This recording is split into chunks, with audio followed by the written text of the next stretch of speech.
times £1 a tilde divided by a half I circumflex amat tan amat letter 3 ca amat £3 amat accent pound net sign proper British lady a quarter a grove letter 3 ca British lady pound net sign highest compliment amat letter 3 ca amat times o circumflex letter 2 3 c micro amat greatest praise pound net sign o circumflex arabic letter 6 b £1 3 o amat o u grove acute letter 3 se o tilde acute u live in o amat micro yen get should easy copyright. This opened Charlie's eyes, and then Zhongxiao told him, "In my heart, women are always number one, Ferris come in second." After disembarking, Zhongxiao noticed Charlie was distracted. He shared his school troubles, and instantly, Zhongxiao grasped everything. He said little more than they arrived at NYC fanciest restaurant. During their chat, Zhongxiao revealed his trip's purpose. Actually, this is a farewell tour. He planned to enjoy a top-notch meal, visit his oldest brother, and finally meet a beautiful lady. He could then peacefully say goodbye to the world. Charlie broke into a sweat, while Zhongxiao enjoyed his meal. The next morning, Zhongxiao ordered a costly suit. Charlie called his rich friend to strategize. The other party was busy enjoying a debauched vacation, told Charlie not to worry as he'd handle everything. Zhongxiao overheard them.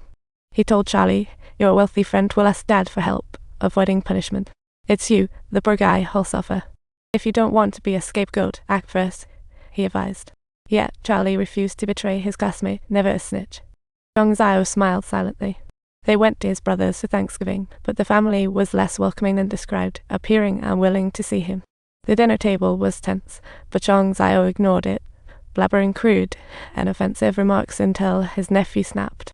He was said to be a general by the president, but ruined by his loose tongue.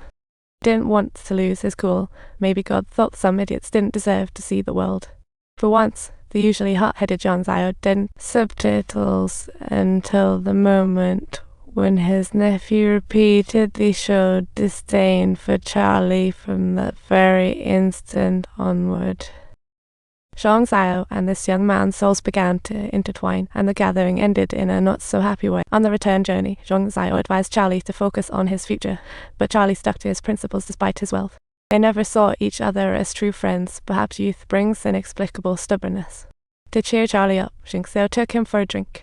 At that moment, Zhongxiao caught a whiff of something amazing, and Charlie turned to see a strikingly beautiful girl who instantly hit him right in the heart. But the shy Charlie didn't dare approach.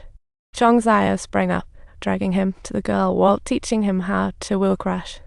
Watching from afar makes you seem weak. Be polite, speak appropriately, and crack a joke at the right time. Women look prettier and more approachable when they laugh, he said, demonstrating with the humorous Zhongxiao. Girl soon laughed heartily. At that moment, music started, and Zhongxiao invited her to dance temple. She hesitated, fearing wrong steps. Zhongxiao said, "Tango's not like life, no right or wrong." She agreed eagerly. Two stepped onto the dance floor, dancing one of cinema's most beautiful tangos, one a blind man from darkness, the other a girl who'd never tangoed. At first, she felt uneasy. Steps were clumsy, but the sweet melody made them forget awkwardness. Instead, they began to enjoy the dance's beauty, and for a moment, Zhongxiao seemed to forget his tango past. It was just a lovely encounter. When he was to introduce her to Charlie, her boyfriend felt uneasy. That's what he meant. A scene playing out in Zhongxiao's heart, the girl in his heart, and all that it contained. It was like, boys in his heart, girls in his heart, girls in his heart, girls in his heart. Girls in his heart, girls in his heart, girls in his heart, girls in his heart. Girls in his heart, girls in his heart, girls in his heart. During Charlie's and Charlie's time, suddenly the girl's boyfriend felt something off, and they reluctantly watched her leave. On the way back, Charlie called his rich friend, just as Zhongxiao predicted. The rich kid chose to ask Daddy for help, completely isolating Charlie, and Zhongxiao saw it all coming. Having lived half his life, seen much, he thought Charlie would yield to the world. Subtitles compromising with reality. Next morning, Charlie found Zhongxiao still asleep and curiously opened the door to check. He saw Zhongxiao lying forlornly in bed, his life now meaningless, told Charlie to take his paycheck and ticket and leave, planning to end his life there. Upon hearing, Charlie panicked, trying to spark hope with any topic, yet Zhongxiao's eyes stayed dull. Until Charlie mentioned a joyride, Zhongxiao finally perked up. Yeah, he had never truly driven a Ferrari. They rented a red Ferrari, but Zhongxiao still looked indifferent. Charlie saw through him. He found a quiet street and let Zhongxiao take the wheel while he played his eyes for direction. At first, Zhongxiao drove carefully, but next second he slammed the gas, speeding up wildly, nearly hitting a dumpster.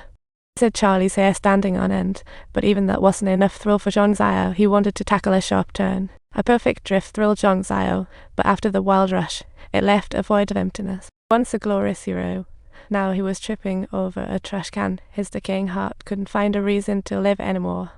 Back at the hotel, Charlie nervously phoned his wealthy friend, only to have his dad answer and warn him not to call again. Zhongxiao sensed Charlie's life was doomed, but not for him, a dying man, to care, so he faked a headache and sent Charlie for good wine. He told him to go to a designated store. As Charlie neared the door, he sensed something amiss. Sure enough, Zhongxiao was all dressed up and ready to check out.